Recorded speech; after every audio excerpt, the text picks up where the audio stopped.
Hey binder fans, Jeff here at Ice Parts America, and this video series is the first on prepping for Unreal Adventure 2025. So right beside me I've got White Scout that we're building for UA 2025, and a second project that we're going to be doing that Zade's going to go over with you, and that is going to be Cheap Scout. And that Scout, the reason it's going to be Cheap Scout is because we're going to be using a lot of the leftover parts from White Scout and like other stuff that we have laying around. Let's move on and I will discuss what I've done to White Scout so far, and then we'll move on to what parts that I've already have rolling in here that we're going to go over.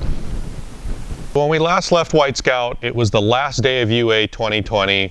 We were up in South Dakota. You know, as you can see on the board, I ended up laying White Scout on its side. That was it. I hadn't driven White Scout since. We got towed home by Ben Palmer. It's pretty much sat since the September of 2020. So built hideous, had a blast with it the last 4 years. It's been the last 4 UAs since then. But it's time to bring White Scout back to UA. And so I started working on this thing a couple months ago, started slowly taking it apart, and finally got down to where basically this thing was pretty stripped down. Came to the conclusion it needed a lot more than just a driver's side quarter panel door and fender and windshield frame. Found a lot of rust in the floors and in the rockers and stuff. So I ended up tearing the front floors out of it. I took the both rear quarter panels off, even though the passenger side was technically fine. Sent the tub out for sandblasting, and then once we got it back, started the work on it. Basically, this thing got torn down even further as the driver's side inner quarter was bent, as well as actually even the passenger side was kinked bad enough it needed to be replaced too. So basically this thing was down to essentially a flatbed. There was no wheel tubs in it, there was no inner quarter panels on it, it was just the rear floor section. Knowing that I want to do the suspension the same as hideous, which is spring under, we're going to go from a spring over chassis to a spring under chassis.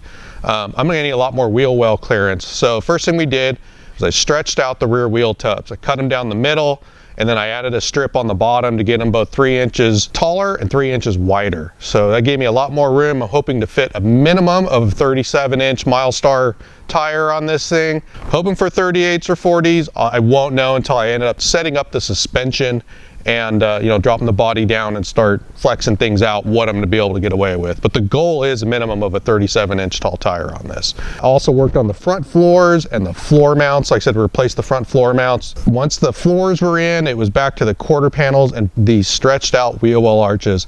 This was something I was racking my head on how I wanted to do it. So I started, you know, bent some tubes, got out my swag roller, rolled some tube, got these wheel well arches in there, and then did an inner arch inside of it, and finally fit these outer quarter panels from Scout Lightline onto it. And believe me, I've had each quarter panel off no less than 100 times each, sizing it to my wheel well arch that I finally made. Everything's enclosed, so once the wheel well goes in, everything's sealed off on the inner fender there. There's no mud that should be able to get up and around. Mega hours on getting the rear half of this body up to where you see it now. We've now moved on to the front end of the Scout. I've put the front clip back on. I've got a set of replacement used fenders. I put my original ender fenders back in and the core support. And just the other day I bent the first wheel well arch here, got it all fitted. I'm pretty satisfied with it. It's really tough to get it exactly the way you want it. That's where we're at. I started working on the other side of the body, got that, and in a little bit we're gonna roll some tube. So one of the reasons why I wanted to use 1.5" DOM tubing for my flares is every trip prior on White Scout I had bushwhacker fender flares, and whether it was 35s or 37s or just getting them into the rocks a little bit, I mean, I'd eat up a flare like, you know, almost every trip on the rock crawling days. So this will give me the ability to, if I lean it up against a rock, which I'm sure I'm going to, you know, especially 4 years of driving hideous, I'm used to being a bull in a china shop. What I'm going to do here is I'm going to pop this quarter panel off and then show you like some of the constructive work I did to kind of like seal this to the inside, so that again, so that mud cannot travel and be all packed up inside of here. So let me get my screw gun and we'll take this off.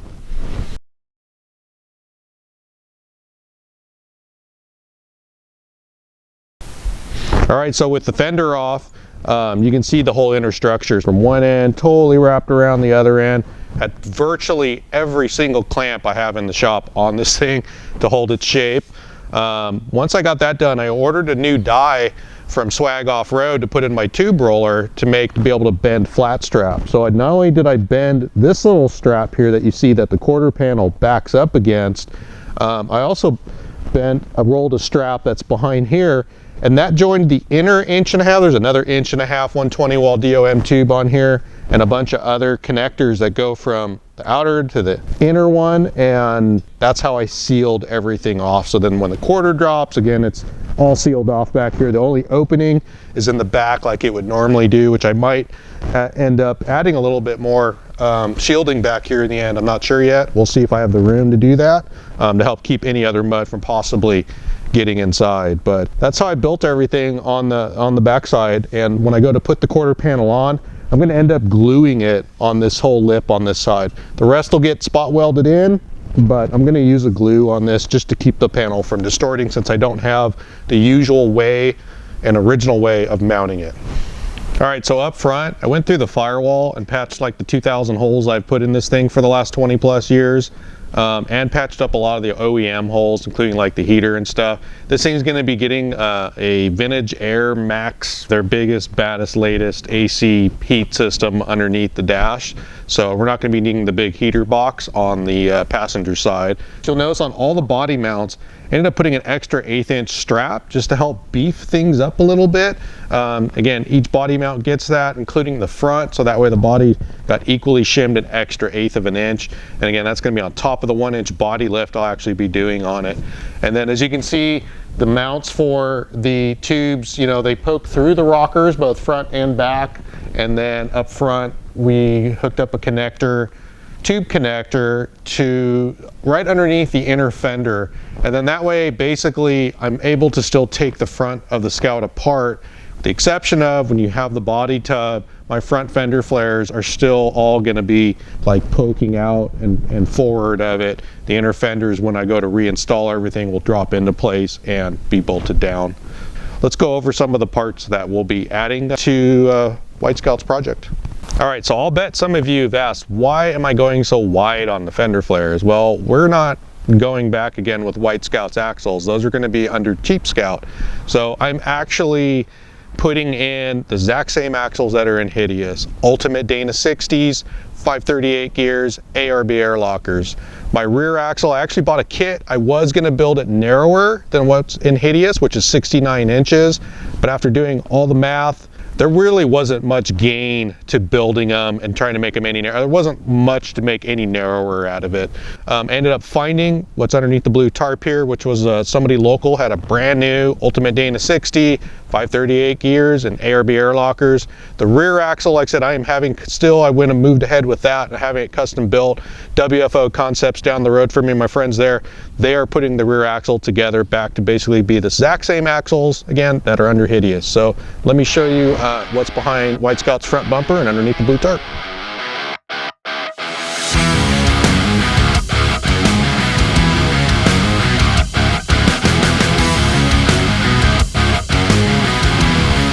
Okay, so that's our front Ultimate Dana 60. Let me take you back inside and show you what we will be bolting these axles to underneath the project of White Scout. All right, so as I mentioned earlier, the recipe under Hideous is pretty much going under White Scout. So spring under, Alcan springs, and Skyjacker ADX 2.0 shocks. So basically ordered the exact same springs as Hideous. I actually took the springs off of Hideous. It was time for a tune-up on them anyway. Sent them back to Alcan. They took measurements, made my front springs exactly 1 inch taller than Hideous. I'm gonna try to squeeze a little bit more lift out of the suspension. And again, same deal with the orbit eyes on them. And on the rear springs, I actually had them go to 2.5 inches wide on White Scout. And then to keep everything dampened, I'll be mounting a set of Skyjacker's ADX 2.0 shocks on there. One of the things I did before ordering the Alcan springs and before even tearing White Scout apart, while I had a bunch of my gear in it and stuff, I actually weighed it. So I knew exactly what weights I needed in order for Alcan to build the proper springs for it. So that's what we got going on underneath the suspension. I'm gonna get back to work on White Scout and start rolling and bending some tube. Zaid's just walked in over here, and he's going to take you over to Cheap Scout and tell you about all the specs and what he plans to build on that thing.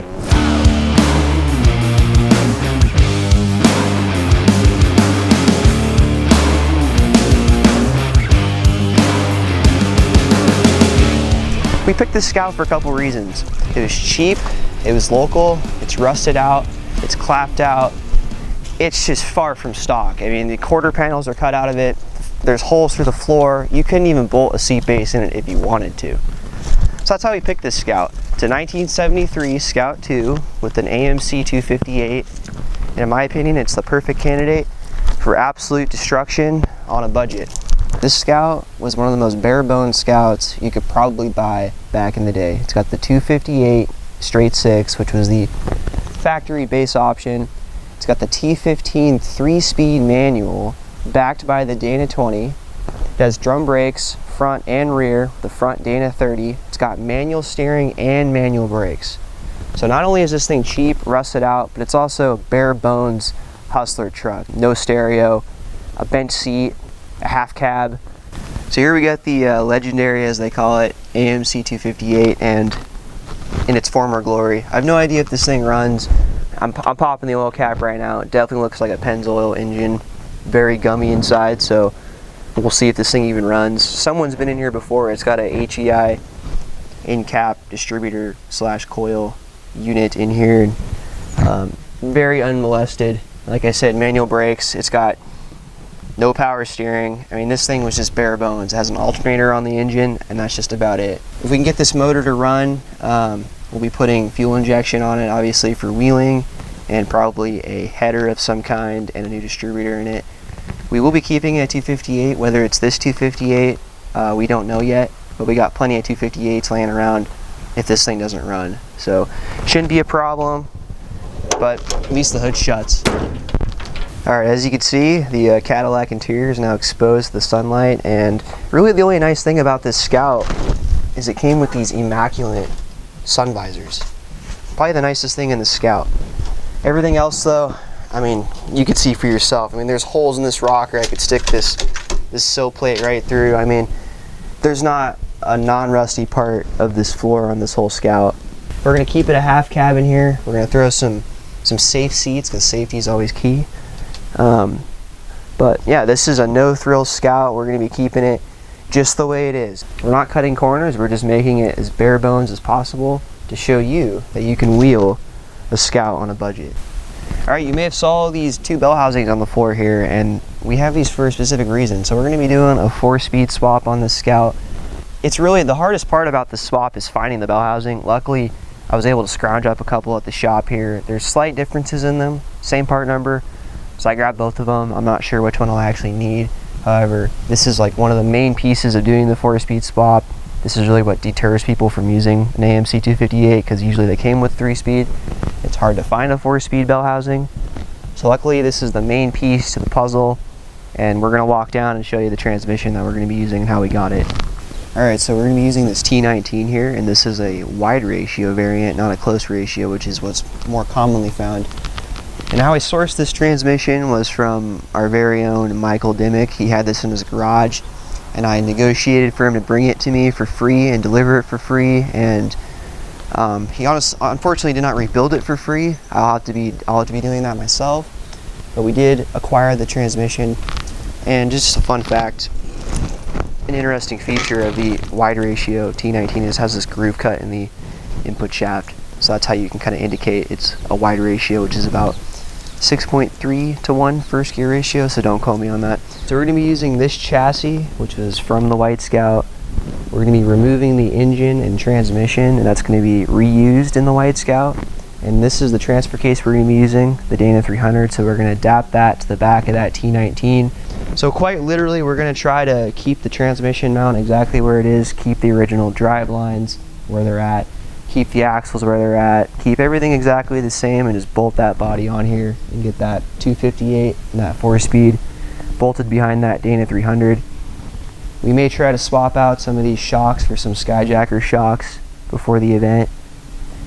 However, as you see it, It's currently, it looks like a mobile paint booth slash parts chassis, so we'll try to use as much as we can on this thing and spruce it up as good as we can for this Scout. But this is probably going to be the nicest part of this Scout, is this frame that's already built, and it's been UA proven a couple times already, so it's already tweaked and bent, so it's the perfect candidate just to slap that body on it, throw some big tires on it, and just wheel it.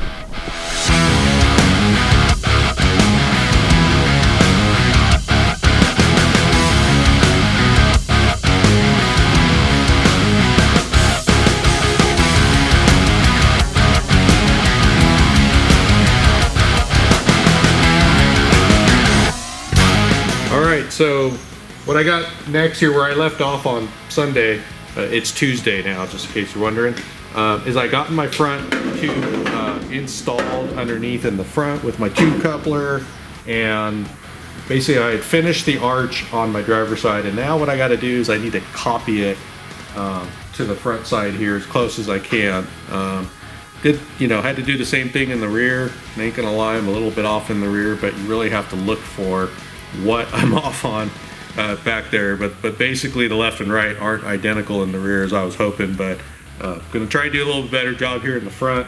Again, it's really hard to like duplicate some of the stuff. I actually have a little cheat note over there where I wrote every little step that I was doing and changes after I did the arch. So I'm gonna first, like I said, I'm gonna set this last tube in here, set my degree, tack weld it in, and I also need to trim it too, and then from there I'm ready to go roll a piece of tube and try to copy the driver's side arch.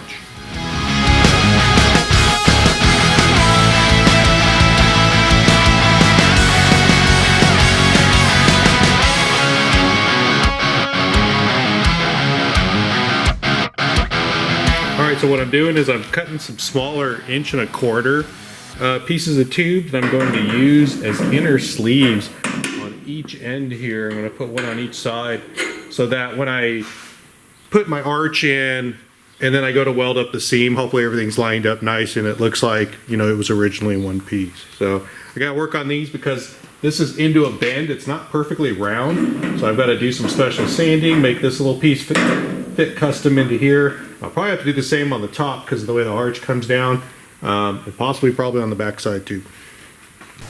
All right, so I got my little 90s in the body tub mounted, front and back, got my degrees set. So now I have like my pattern that hopefully match my driver's side. Got this next piece of tubing that we're gonna roll. Hoping with my notes here, I can end up bending and all that and fit a piece over there that when you walk from side to side looks identical.